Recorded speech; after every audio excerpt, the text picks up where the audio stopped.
Hello, तुम्हा सर्वांना खूप जास्त गुड मॉर्निंग. तर आज आपण सकाळी लवकर उठलो कारण आपल्याला जायचंय नेहमीप्रमाणे मॉर्निंग वॉकसाठी.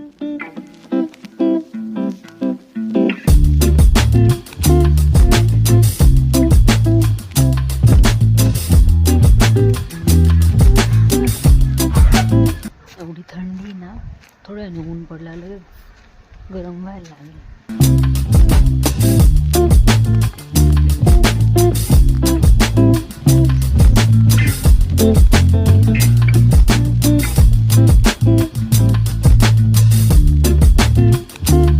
तर मी मॉर्निंग वॉकला आल्यानंतर मला हा पक्षी नेहमी दिसतो. याचे पंख आहे ना ब्राऊन कलरचे, पण मी याला जेव्हा पण रेकॉर्ड करायला जाते ना तो जातो उडून. आणि हे झाड तर एवढं सुंदर दिसतं ना, त्याला पूर्ण असे पांढरे पांढरे फुलं आहे, पण मला ना त्या झाडाचं नाव माहिती नाही. जर कोणाला माहिती असेल तर कमेंटमध्ये सांगा. आणि या स्थिर गंभीर असलेल्या बगळ्यांपैकी सर्व बगळे एक एक करून उडून गेले आणि हा बिचारा एकच राहून गेला.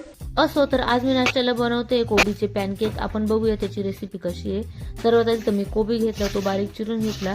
त्यानंतर मग मिरची बारीक चिरून घेतली. मिरची चिरून झाल्यानंतर मग कोथिंबीर चिरून घेतली आणि मग चिरलेला कोबी एका भांड्यात काढून घेतला. त्यात पाणी टाकलं आणि मीठ टाकलं आणि मग तो स्वच्छ धुवून घेतला. त्यानंतर मग मी एका चाळणीमध्ये तो काढून ठेवला, म्हणजे पॅनकेकचं बॅटर बनवेपर्यंत त्यातलं पाणी व्यवस्थित निघून जाईल, जेणेकरून कोबीमध्ये एक्स्ट्रा पाणी राहायला नको. तर मी हे बॅटर तयार करून घेतलेलं आहे.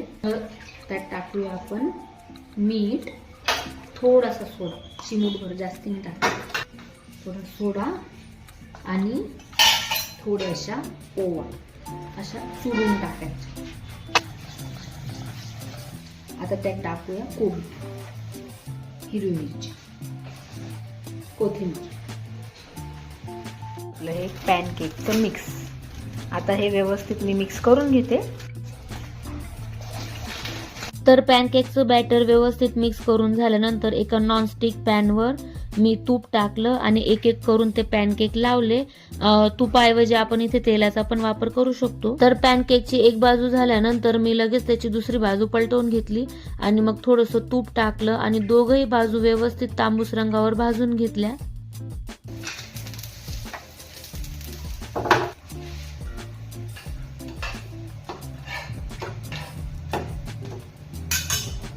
तर इथे आपले टेस्टीचे पॅनकेक झालेले आणि आता वेळ आहे प्लेटिंग करण्याची. आणि पॅनकेक एवढे टेस्टी झाले होते ना, तर आजचा हा छोटासा व्लॉग मी इथेच संपवते. आणि जर तुम्हाला माझे व्लॉग आवडत असतील तर माझं युट्यूब चॅनल देवान्विका व्लॉगला सबस्क्राईब करा. लवकरच भेटू आपण पुढच्या छोट्याशा मिनीशा व्लॉग मध्ये. तोपर्यंत बाय.